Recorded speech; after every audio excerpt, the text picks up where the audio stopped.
dump. My whole thing is, realistically, what are the dark horse targets if you were Rob Pelinka, or if you were, I guess, the part of the Lakers front office, that you think could be sneaky moves? Like under the radar, like bargain deals and stuff. Yeah, some players that you're hoping that they might be considering. I haven't even thought of it like that. I haven't even thought to because I'm not like a Laker fan, so I don't I don't think about any particular teams about what they should target. But you want to just throw some names out, and then do you have any names on top of your list? I don't have any right now on top of my list, so I can't. Um, like, do you have the page up of like a free agents or anything? Oh, yeah. Sorry. So what I was going to say is, I'll throw some names out right here, and I'll do free agents, and I'll do, some trade candidates, the ones that we've heard rumored. Trade wise, I think the most interesting would be, do you think they're going to go for expiring deals? Because that's kind of what it seems like. If they do trade for guys, they want guys who are on expiring deals. If I'm the Lakers, Matisse Thybulle, if he's healthy, somebody I think they would like. I just think they want players who don't need the ball in their hands, and try to mimic what the Mavs had with that, Yeah, final. they don't. They already have 3 guys that need the ball to do stuff. So that's also why I'm saying like this team's not. There's too many guys that need the ball. Like you need, with our current salary cap now, like keep harping on that, but like if these 3 of your guys are making, I don't think Austin's making much. He's making 13, but he's a free agent after next year, right? Mhm. And if he doesn't get traded, they're going to keep him. He's going to make over 30, I'm assuming. I just don't see in terms of what they can do flexibility-wise to either make trades. They really have to just go on the free agency to see what they can pick up with using their MLE and stuff. Bruce Um, Brown. Bruce Brown, he is a unrestricted or is he restricted? Unrestricted, played for the Raptors and the Pelicans this year. And the hype around, obviously, Bruce Brown isn't what it used to be, but he's still seen as somebody I think that the Lakers might be able to use. I think the whole thing is, again, getting guys who don't need the ball in their hand, and just being able to be off-ball shooters and defenders. I think it is a good thing too. He kind of dropped off after leaving Denver. That means his value is lower. They can maybe get him at a bargain, right? He is, Bruce Brown is a name that I would kind of, if I'm Pelinka, I would, like I would look into and to see this guy could be a good fit for us. Like a kind of he gets a lot of rebounds too for a guy his size. He's like a lesser version of Josh Hart in a way. He shoots better than Josh Hart, I believe, like a lot better from 3.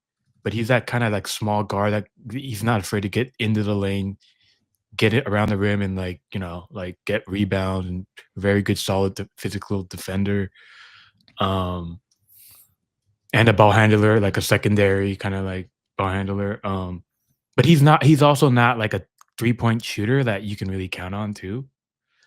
I mean, those guys cost over 15 mil, I think. Like really, really good shooters, I was going to bring up Malik Beasley would have been somebody that I thought they would like, and they're gonna. Well, he played there. Remember, he he played with the Lakers. So what he didn't like playing with the Lakers there because his numbers were probably his career lowest when he played with the Lakers.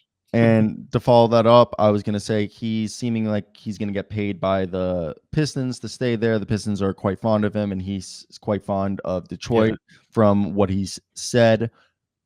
However, Dennis Schroeder and Tim Hardaway Jr. are their other 2 free agents, and I think Dennis Schroeder is also going to stay there or go somewhere else. However, Tim Hardaway Jr.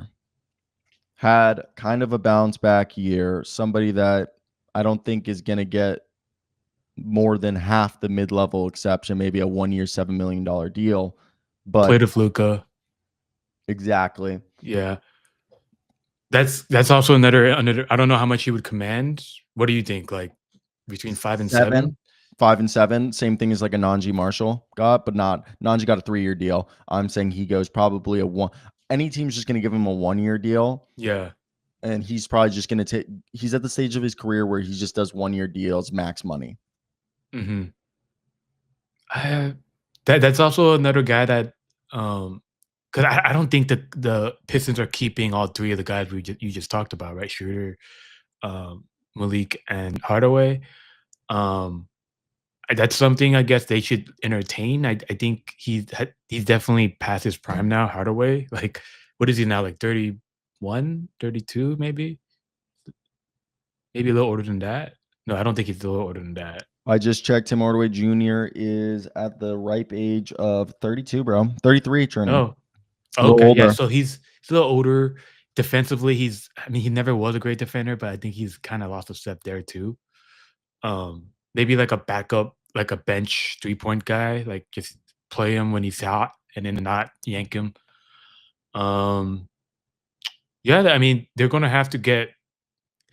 I think what the Lakers are gonna have to do is they're gonna have to sign, like what they've been doing the last couple of years, or sign guys to cheap deals and see if anything good comes out of them.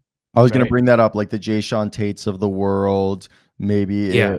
if somebody gets cut, like a KJ Martin or even a Torrey Craig, who is an unrestricted free agent.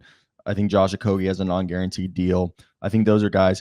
Would you, if you could get Kevin Huerter for basically What's his contract status right now? I think it is 16 or 17, but I was going to say trade if you miss out on all the good 3-point shooters.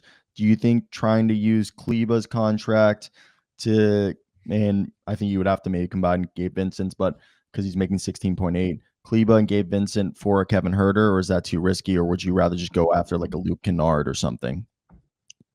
I would rather go after Luke Kennard. Huerter is like, I feel like we've seen what he can. Like, we know what he is at this point. We know what Luke Kennard is, which is a very good 3-point shooter, but obviously defensively, he's also the thing with the Lakers too is all these like the Reeves and the Lucas, like they're kind of like cones on defense, right? So like they can't have any more bad defensive players on the court with them, even if they're really, really good 3-point shooters. And that's the problem with playing with Luka is you have to get a certain like archetype of a player to play with the guy. And you shouldn't, in terms of like having a superstar on your team, right? You don't want too much of that. But Herder and Canard are both terrible defensive players. So, and they'll both kind of make a lot. Like the thing with the Lakers is like they're making both of those guys are how much is Canard? Over 15, right? Yeah. So it's like, well, you want Kennard's to like unrestricted free agent, so you would probably sign him to that oh $5 to $7 million range we discussed. okay. If you can get Luke Kennard under, I'd say under like 10, it's I think it's worth it, right? It's kind of like they're kind of like designated hitters, right? These 3-point guys, like they're just offense. If they don't have it, yank them.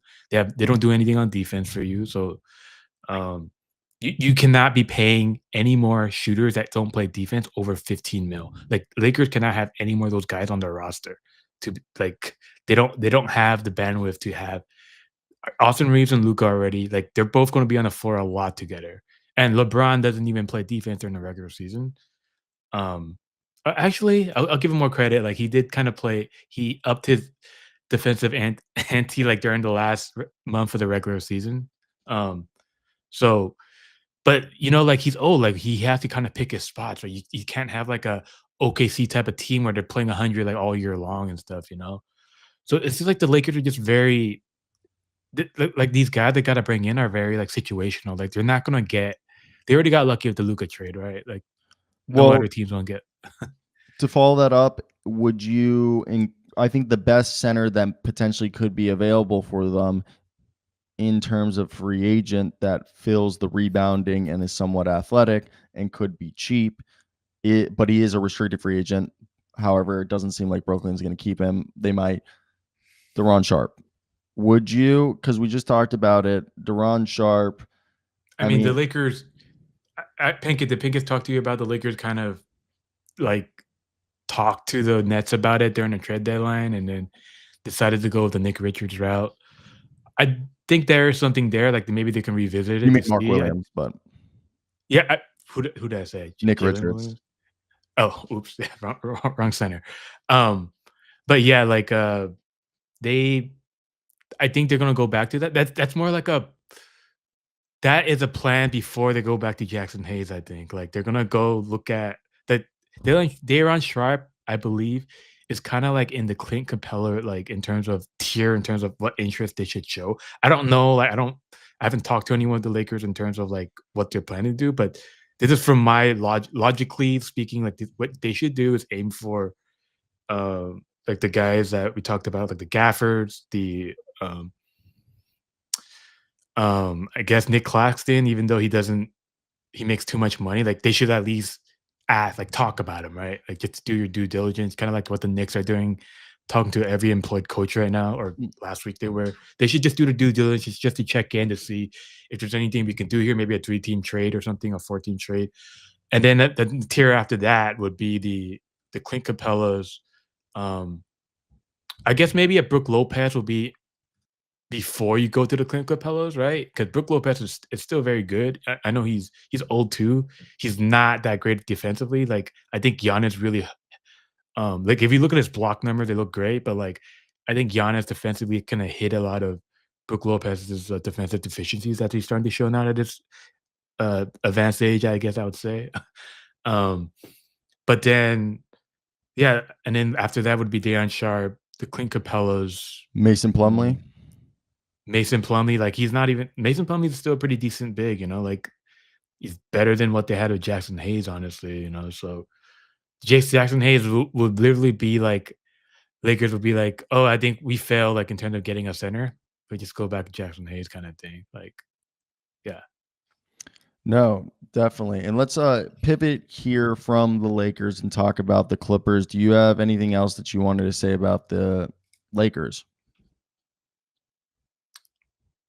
I think Pelinka's overrated, but I'll leave that topic for another day.